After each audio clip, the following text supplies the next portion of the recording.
Bueno, creo que estamos en vivo. Bienvenidos. Esta es la primera edición de este podcast en vivo que se llama Rock a Domicilio. Y quiero saludar, mi nombre es Alberto Marchena y quiero saludar directamente desde Medellín a Juan Kiss. Juan, bienvenido, buenas noches. Buenas noches, Alberto Marchena. ¿Cómo lo trata Miami? Miami bien, pues digamos que estresado en este momento como todos los que estamos viviendo, todo lo que estamos pasando por estos instantes que sabemos que no son los momentos más fáciles para todos, pero aquí estamos poniéndole energía y fuerza a esto y digamos que este momento en el que estamos viviendo, Juan, es como la razón para hacer ese podcast, ninguna otra diferente que sé que muchos ya están guardados en sus casas y que prefieren no salir. Y la razón principal para poder estar en para hacer este podcast es que de alguna manera ustedes tengan algo en que distraerse y pensar en otra cosa, ¿cierto, Juan? Sí, señor, haciendo radio a través de estas nuevas redes sociales y aprovechando esta tecnología. Y es un tema muy bonito porque vamos a rescatar y a recordar todas las épocas del rock and roll, que todas son muy importantes. Hay gente que se inclinará por una década o por dos tal vez, o tal vez no sean capaces de decidir cuál es la mejor, pero hay una encuesta que usted hizo que me pareció muy interesante, que más adelante vamos a leer los números de cómo va. Totalmente. Yo creo que ya podemos, como quien dice, arrancar con esto y empezar como a debatir de este tema. Juan, mejor dicho, lo dejo que usted presente el tema. Hoy vamos a hablar de las décadas de la música y sobre todo del rock and roll. ¿Cuáles son las décadas más importantes? Hombre, que en los 50 estuvo Chuck Berry y estuvo Jerry Lee Lewis, es cierto, pero vamos a concentrarnos en los 60s, en los 70s, 80s, 90s y también la gente que es muy joven y tiene el nuevo milenio como su década favorita, pues bienvenidos a esta charla también. ¿Cuál es la idea? La idea es desde nuestro punto de vista de dos señores que han trabajado en radio mucho tiempo y que han escuchado rock and roll toda la vida, pues tratar de exponer no solamente la que más nos gusta, sino porque todas son importantes, ¿cierto?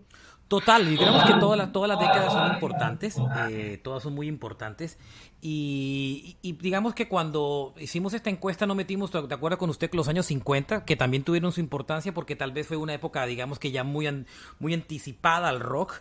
Sí metimos los 60, los 70, los 80, los 90, y digamos que estas dos décadas que van del milenio, la hemos juntado como una sola, aunque muchos digamos que si son muy puristas la podrían separar. Yo digamos que no creo que ninguno de los dos como somos tan puristas como por así decirlo. Pero ¿le parece, Juan, si empezamos analizando cada una de las décadas? Comencemos primero por qué los años 60 que ninguno de los dos vivió, o porque estábamos chiquitos o porque no habíamos nacido. La mayoría de los que nos están oyendo seguramente ni por ahí existían, ni estaban en proyecto. Pero ¿por qué los 60 fueron tan importantes para el rock? Lo dejo arrancar, Juan.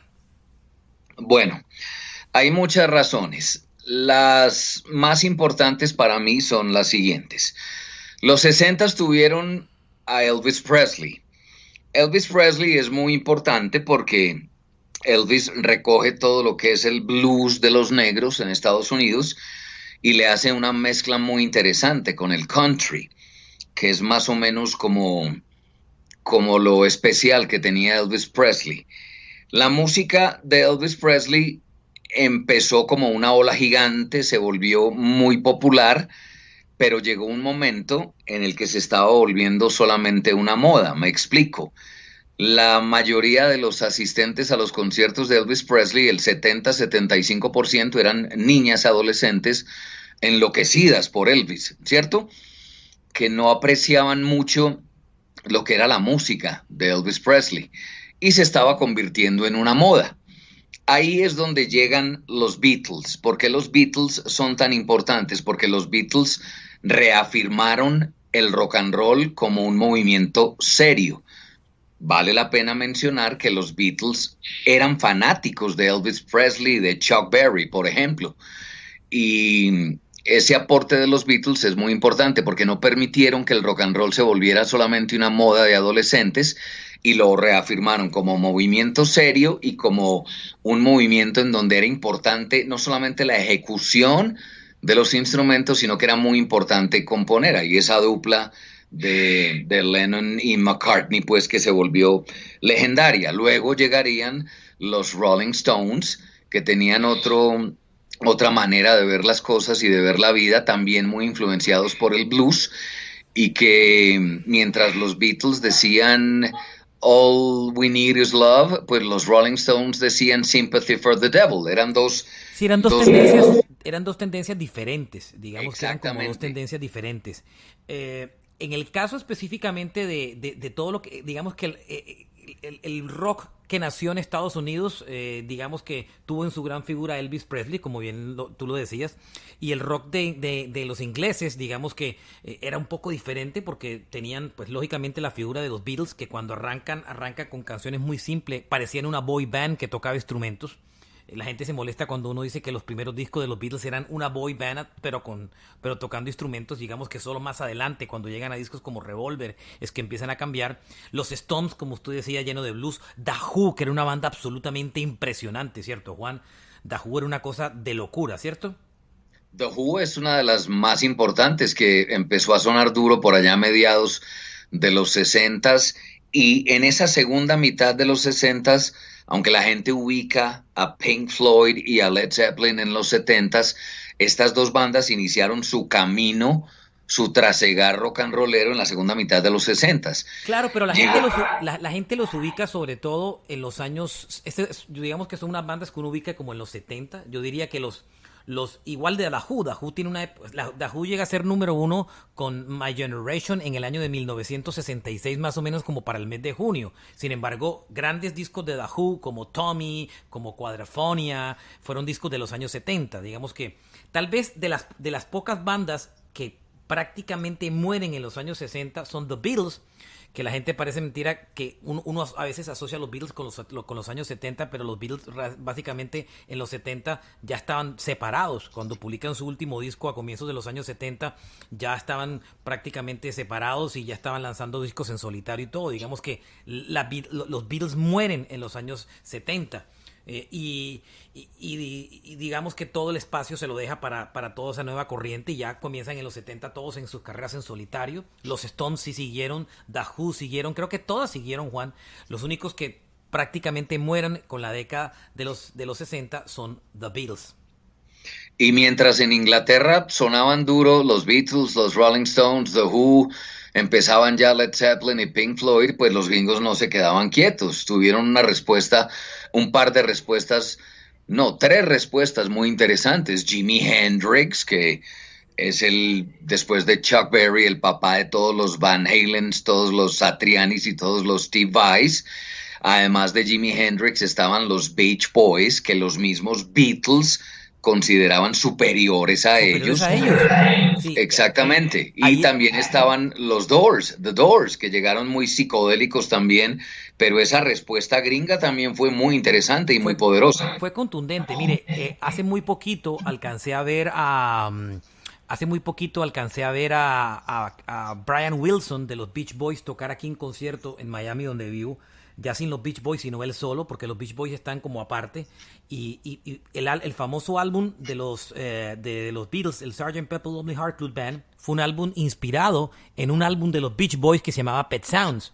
O sea que los Beach Boys, digamos que siendo un grupo más californiano, más teen, tenían un genio dentro que se llamaba Brian Wilson. Los Beach Boys fueron una cosa impresionante, y su época de oro, por supuesto, fue en los años 60. Y ahí tienen una obra maestra que se llama Pet Sounds. El día que quieran mirar discos de los años 60 que son importantes, uno puede mirar ese Pet Sounds de los Beach Boys. Ahí está el God Only Knows y cualquier cantidad de canciones. Es una obra de maestra, considerado uno de los discos más importantes de la historia del rock. The Who con todos sus discos, los Stones, que eran muy diferentes a los Beatles, absolutamente diferente. O sea, eran sucios en su sonido, los primeros discos tenían muchos covers de canciones de blues, eran torpe componiendo. Hay una historia muy chistosa de Andrew Lloyd Webber, que por cierto, de Andrew Lloyd Oldham, que vive en Colombia, casado con una modelo, y que fue el primer manager de los Stones, y era que Mick Jagger y Keith Richards no se entendían para componer, y la forma como lo que hizo Andrew Lloyd Webber para que componieran o compusieran como debía ser fue que los encerró en un cuarto y les pasó llave y les dijo hasta que no compongan una canción no salen de este cuarto. Y ahí como comenzó una aventura de millones de canciones que construyeron alrededor de toda la historia. Los Stones fueron mágicos. Hay gente que le gustan los Stones y otra que le gustan los Beatles. Yo creo que yo soy parejo. Creo que me gustan un poco más los Beatles, pero fueron fantásticos. Los 60 es una gran década, no hay que negarlo. Grandes discos de los años 60. Inclusive da para hacer un programa sobre esos grandes discos de los años 60 que la gente a veces cree que son de otra década diferente, ¿cierto? Por ejemplo, la gente que vive maravillada con la experimentación de sonidos diferentes que hacía Pink Floyd, por ejemplo, no es sino que se devuelvan a escuchar a los Beach Boys, que lo hicieron primero, o sea, sonidos extraños, diferentes a instrumentos musicales y hasta instrumentos musicales que Brian Wilson se inventaba él mismo y los aplicaba a las grabaciones de los Beach Boys. Todo eso es una cadena muy importante, todo se une, todos son importantes, todos le deben a alguien algo. No podemos olvidar que los seres humanos somos una suma de todas las cosas que oímos, que leemos, que vemos. Yo siempre pongo como ejemplo a Gabriel García Márquez, que Gabo decía que él era la suma de Ernest Hemingway y William Faulkner, porque eso fue lo que él leyó cuando era niño y cuando era adolescente. Es lo mismo con los músicos. Los músicos son la suma de todo lo que escucharon mientras estaban creciendo. Por eso esos 60s son tan importantes. Así en la encuesta que haya hecho Marchena sea la década menos votada, pero de allá es la década menos votada, Juan, porque ante todo lo que ocurre es que mucha gente no vivió esa década, entonces no es muy consciente de esa década, la verdad. La verdad, la gente no es muy consciente de esa década. La gente es más consciente de cosas de los años 70. Inclusive hay mucha gente que ubica a los propios Beatles en los años 70, pero no, realmente mucha gente ha descubierto los Beatles en los 70, hay gente que lo ha descubierto en los 80. Yo digamos que todavía sigo descubriendo a los Beatles, todavía de vez en cuando me encuentro unas cosas que nunca había oído en ciertos discos. Es un grupo que uno nunca para de descubrir, ¿cierto? Entonces digamos que como su discografía relativamente no es tan larga, entonces uno se permite con estas reediciones y todo el tema volver a repasar esos discos. Listo. Para hacer un resumen de la importancia de los 60s, como hablábamos Marchena y yo fuera de micrófonos, es tan sencillo como decir que sin los 60s no hubiéramos tenido los 70s, ni los 80s, ni los 90s, ni el nuevo milenio. Así de sencillo. Totalmente. Bueno, movámonos un poquitico a los años 70.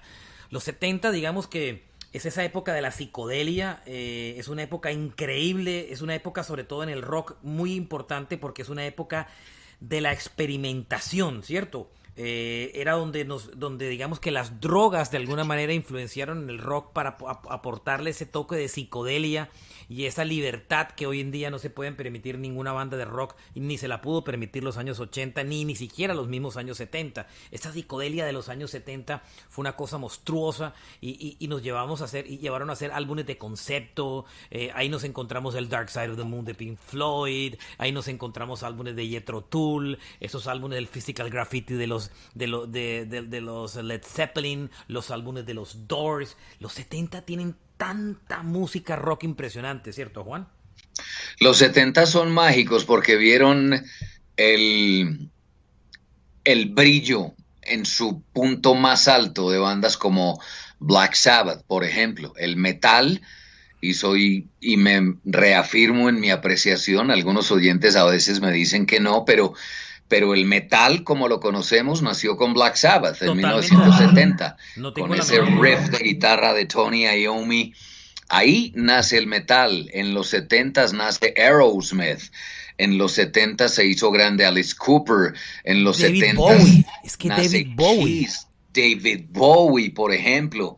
En los 70s tenemos bandas tan importantes como Van Halen, que publicó su primer álbum en el 78, pero tocó en cuanta fiesta podía tocar en Pasadena, California, desde 1974. Elton John. Deep Purple, Elton John. Hace poco me vi Rocketman y es una historia muy bien contada de lo grande que fue Elton John para los 70. Elton John fue una superestrella que mezclaba el piano con el rock and roll y unas letras de Bernie Taupin maravillosas, ¿no? Los 70 sí, los 70 también tuvo, entre otras cosas, grupos grandes, importantes.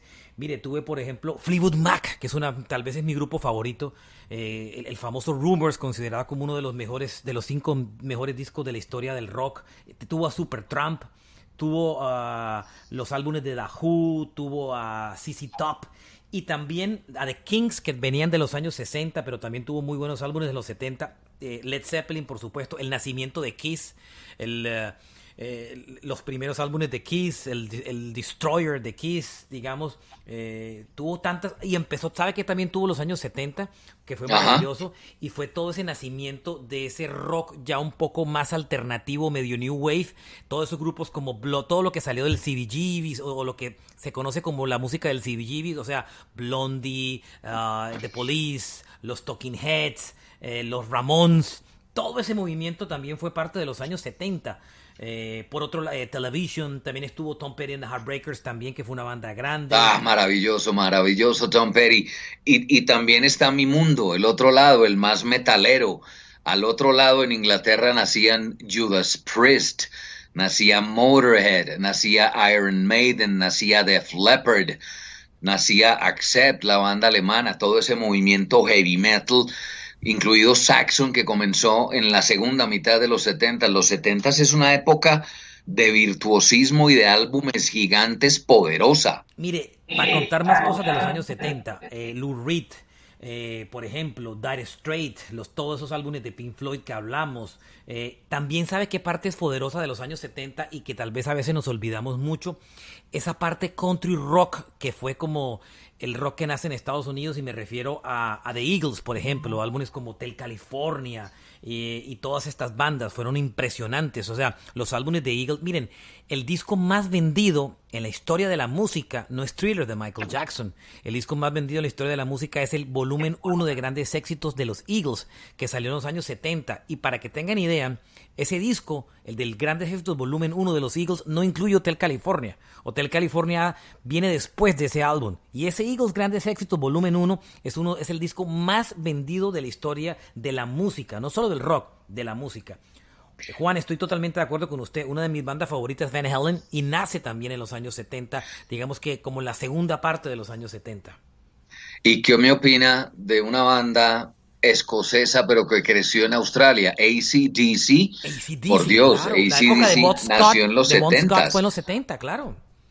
En los 70 está el Power Age, está el Dirty Deeds, está el Highway to Hell.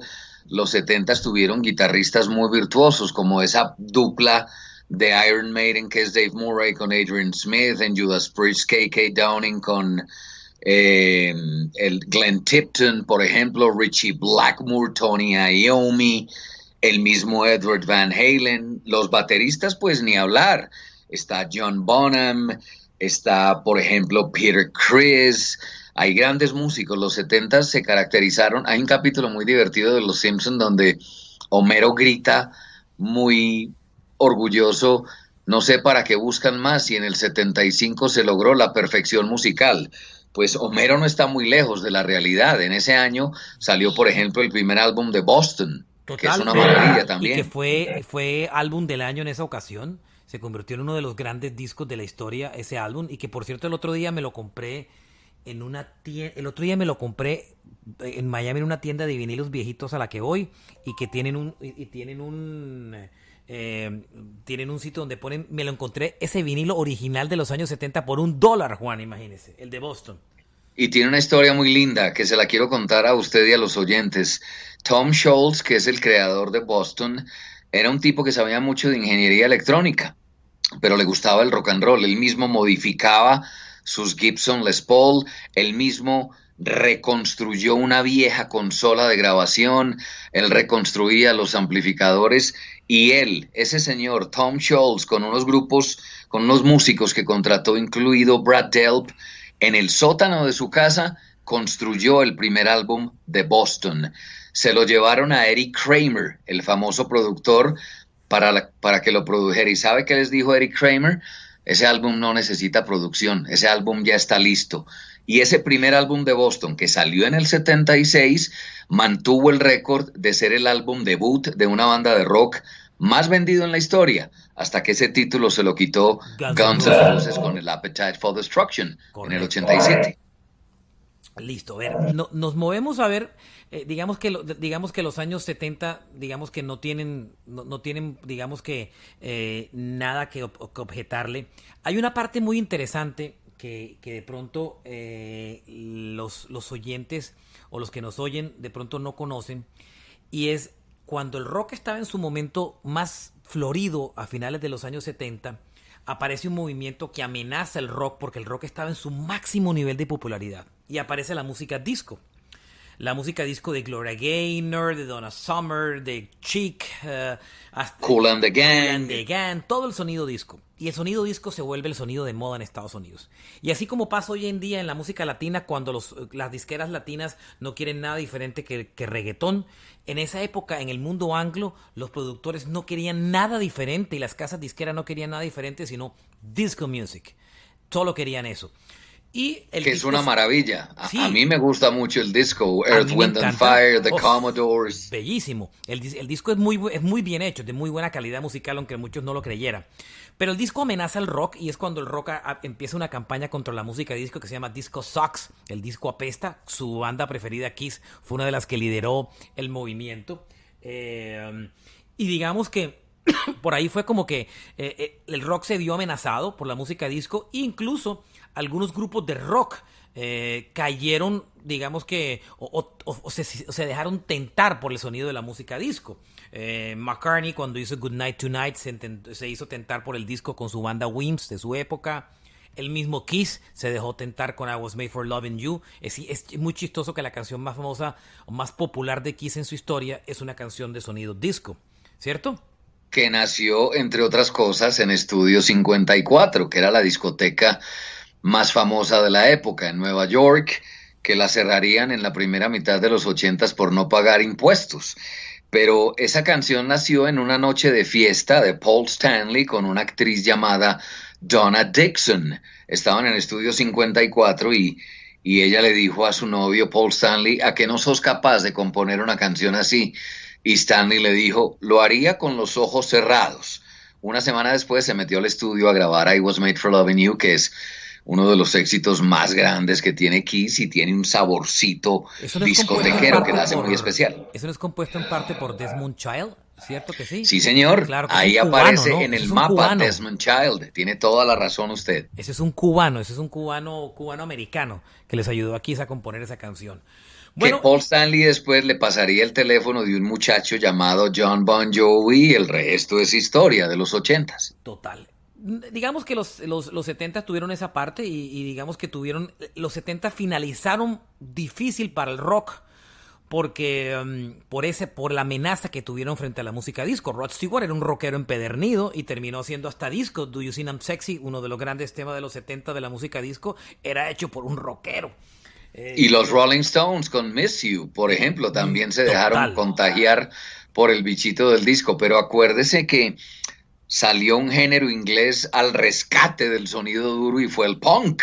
El punk, claro, todo lo que fue Ramones, todo lo que fue desde Sex Pistols, todo ese sonido fue impresionante, fue una Iggy Pop, fue muy cortico el punk realmente, ¿no? O sea, pudo haber sido más grande, pero fue muy, muy corto el movimiento. Yo creo que por lo anárquico que era, fue relativamente corto. Después ha ido renaciendo en diferentes épocas, con el neopunk y este pop punk que oímos de grupos como Green Day y Blink-182 recientemente, ¿cierto? Sí, claro, pero el punk fue un movimiento muy importante. Muchos dicen que nació en Nueva York con los Ramones. Por ahí hay una banda de Perú, no sé si sabes la historia de una banda de Perú que parece ser la primera banda de punk de la historia, mucho antes que los Ramones, pero ese movimiento punk lo reafirmaron los ingleses y era todo lo contrario al rock and roll. Cero virtuosismo, cero solos de guitarra, 3 acordes, canciones de 2 minutos. Y el movimiento murió como con la filosofía que ellos tenían, que eran live fast y die young. Viva rápido pero muera joven. Y así murió el punk en los 70s, ¿no? Al final.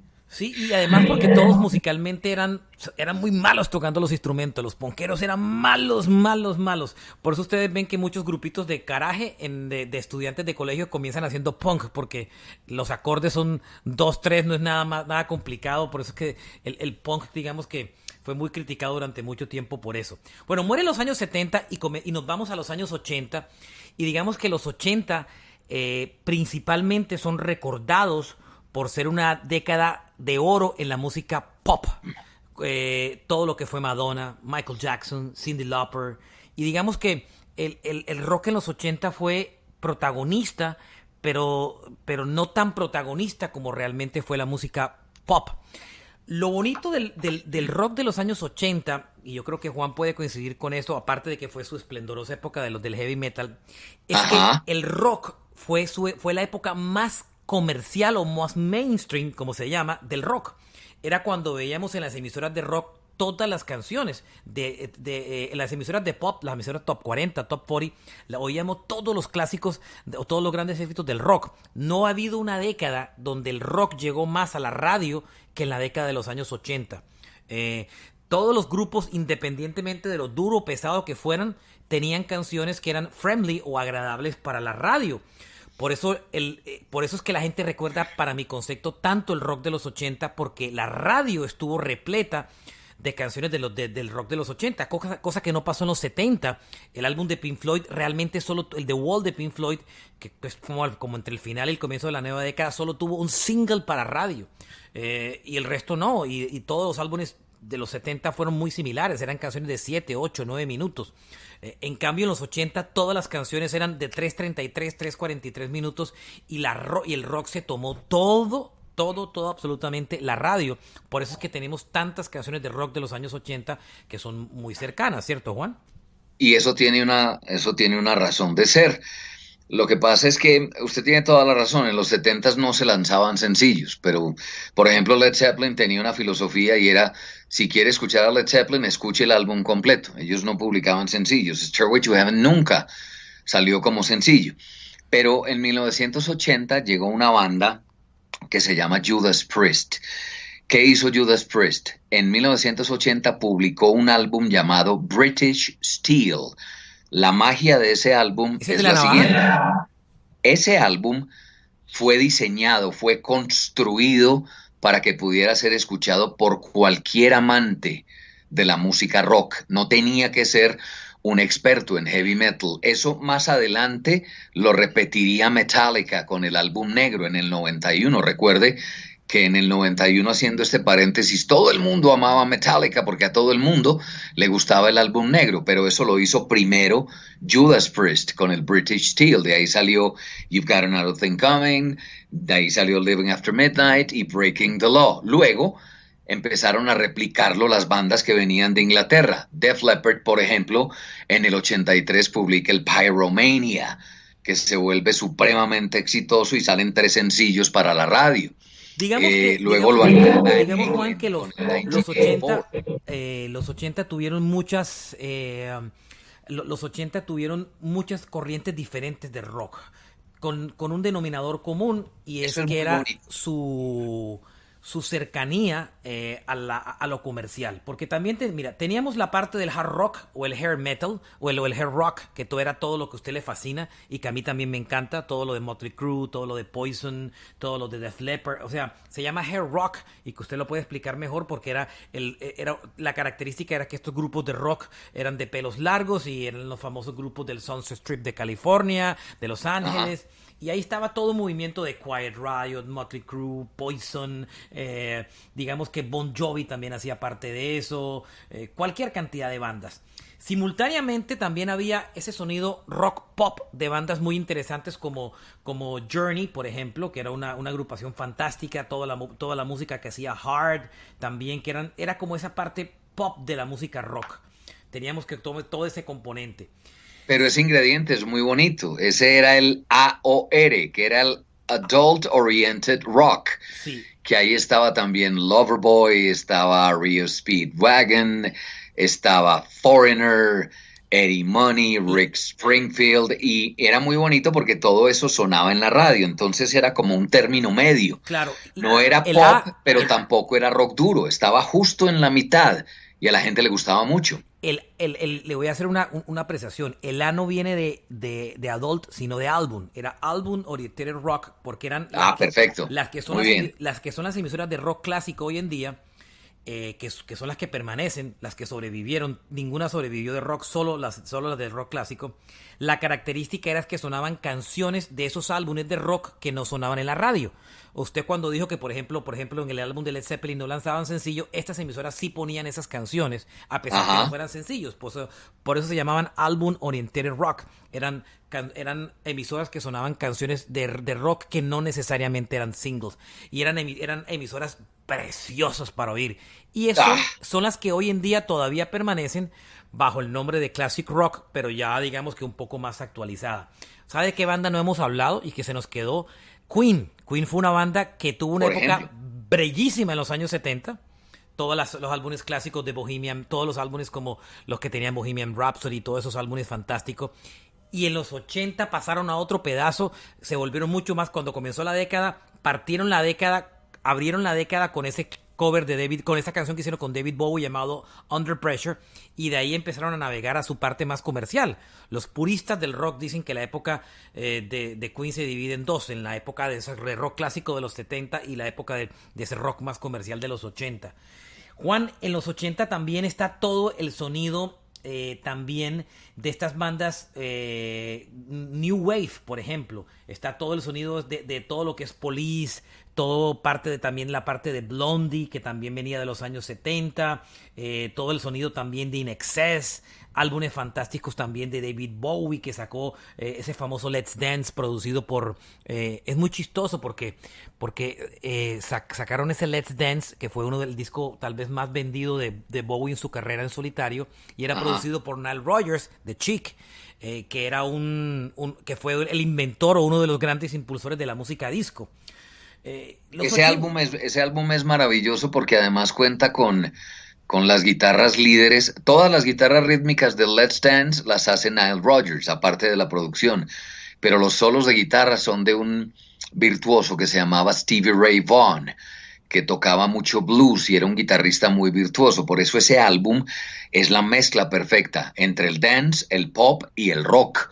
El Let's Dance de David Bowie, que tuvo mucha colaboración de Iggy Pop también. Volviendo a lo de la radio en los 80, para los que nos oyen y son más muchachos, incluida Colombia, incluida Bogotá y Medellín, era una radio muy bonita, porque usted en una tanda musical escuchaba Don't Stop Believing the Journey, luego escuchaba Like a Virgin de Madonna, luego escuchaba Relax de Frankie Goes to Hollywood, luego escuchaba Def Leppard.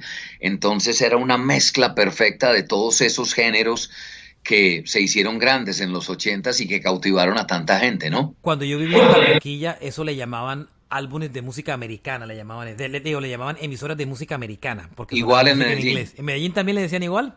Claro, una emisora de música americana, claro. En Barranquilla había una muy, muy famosa y recordada, Universal Stereo, que dirigía un gran amigo que se llama Jimmy Villarreal, a quien quiero mucho y que fue una de las personas que me inspiró a hacer radio. Era emisora de música americana, ¿cierto? Y digamos que era un poco más adulta, pero también aparecían todos estos sonidos de Pat Benatar y todas estas cosas del rock. Uy, Pat Benatar, qué delicia. En Medellín, en la segunda mitad de los 70 empezamos con Radiodiscos ZH, La Voz del Cine y La Voz de la Música, que las comenzaron amigos nuestros, colegas nuestros y maestros míos, Donny Miranda y Tito López. Luego en el 82 Radio Musical con Guillermo Botero, Palavecino, y luego en el 84 nació Veracruz Estéreo. Correcto. Bueno, los 80 digamos que tuvieron un rock comercial. Los puristas del rock, los que son bien puristas del rock, que no son el caso suyo ni el caso mío, siempre han criticado un poco el rock y siempre subestimaron un poco ese rock, sobre todo la parte gringa del rock, que fue esa parte de Poison, Motley Crue y todas estas bandas, o Def Leppard, que son ingleses. Siempre los críticos nunca respetaron realmente ese movimiento, ¿cierto, Juan? Independientemente que nos encante y me guste, yo adoro esa música. Sí. Pero los críticos de rock siempre le hicieron como mala cara a a ese sonido. Lo que pasa es que los críticos parece que no hubieran escuchado, por ejemplo, el Kill 'Em All de Metallica, que salió en el 82. Parece que no hubieran escuchado el 1984 de Van Halen. Parece que no hubieran escuchado en ninguna parte el Appetite for Destruction de Guns N' Roses o el Back in Black de AC/DC. Los ochentas tienen álbumes que son muy representativos no solamente de esa época, sino de toda la historia del rock and roll. Son álbumes muy respetados, pero no solamente el rock duro, también lo hizo Peter Gabriel con el Soul, lo hizo Paul Simon con el Graceland, lo hizo Phil Collins. Muchos artistas fueron y alcanzaron su brillo más especial en esa década de los ochentas. Yo le voy a contar algo que se lo he dicho a mis oyentes durante toda mi vida. Algunos me dicen sacrílego, pero yo me sostengo. Volviendo a lo del rock duro, para mí, los guitarristas, no los pioneros, sino los más virtuosos de la historia del rock duro y del heavy metal están en los ochentas. Le voy a mencionar tres: Joe Satriani, Steve Vai, Yngwie Malmsteen y Randy Rhoads, por mencionar Que un tocaba cuarto de carrera con de Ozzy, ¿no? como solista, maravillosa.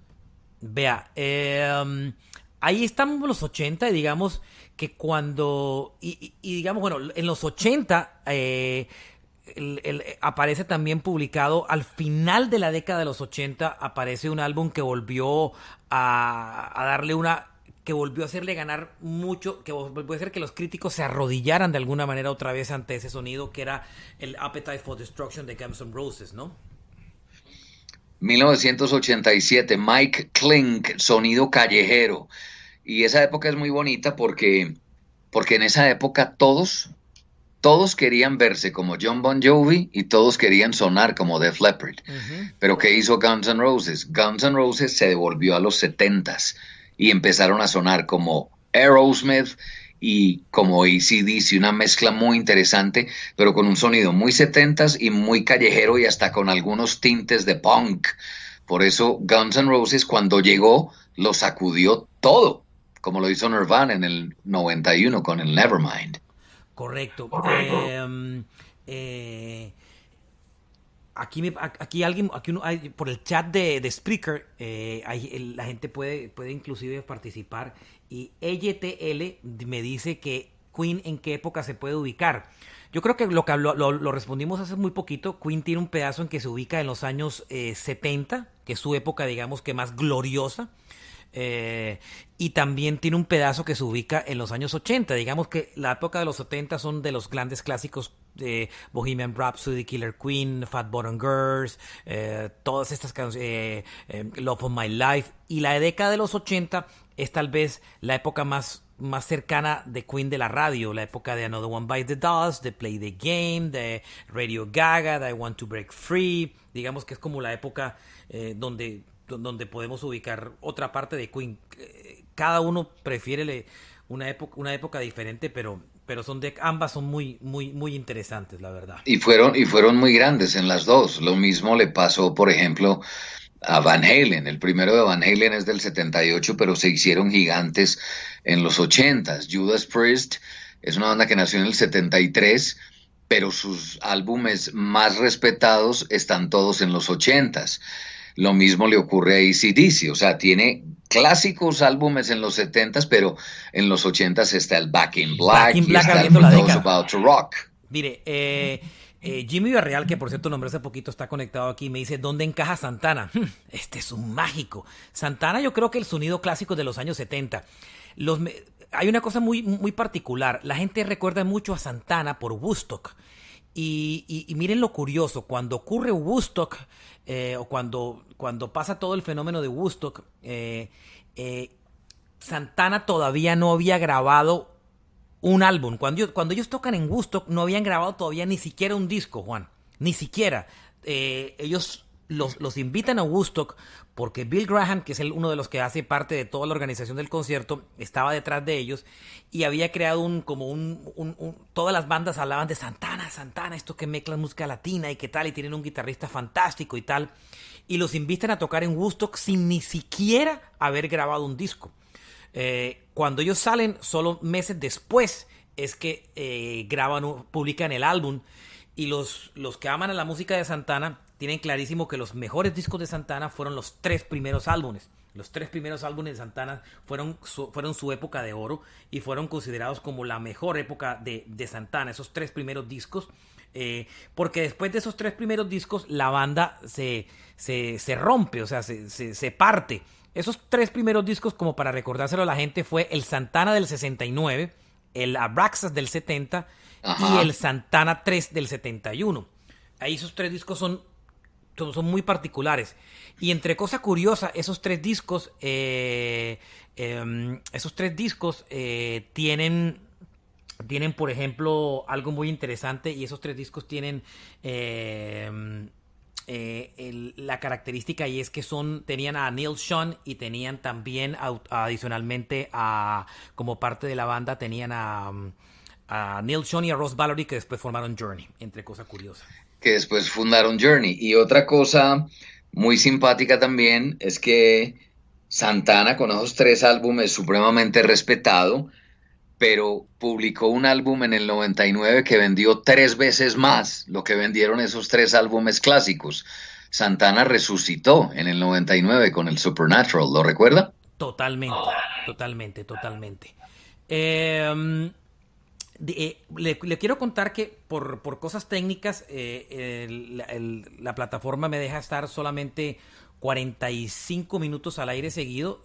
Seguramente van a oír un cortecito y volvemos a conectarnos otra vez, porque solo me deja hacer 45 minutos y nos faltan 3 minutos de esos 45. Así que un corte y seguramente nos volveremos a conectar como para continuar con esta segunda parte. Y esta segunda parte, digamos que ya nos vamos a enfocar sobre todo en la parte de los años 90 y también en esa otra parte importante que es la parte del nuevo ciclo, del 2000 al 2020. ¿Le parece? Entonces, me parece perfecto. Hagamos un pequeño cortecito y vía Twitter pueden ver exactamente dónde nos vamos a conectar. Ya seguimos en un segundito con más de este rock a domicilio. Juan Kiss desde Medellín y yo desde Miami, por aquí Alberto Marchena. Ya estamos con ustedes en segundos.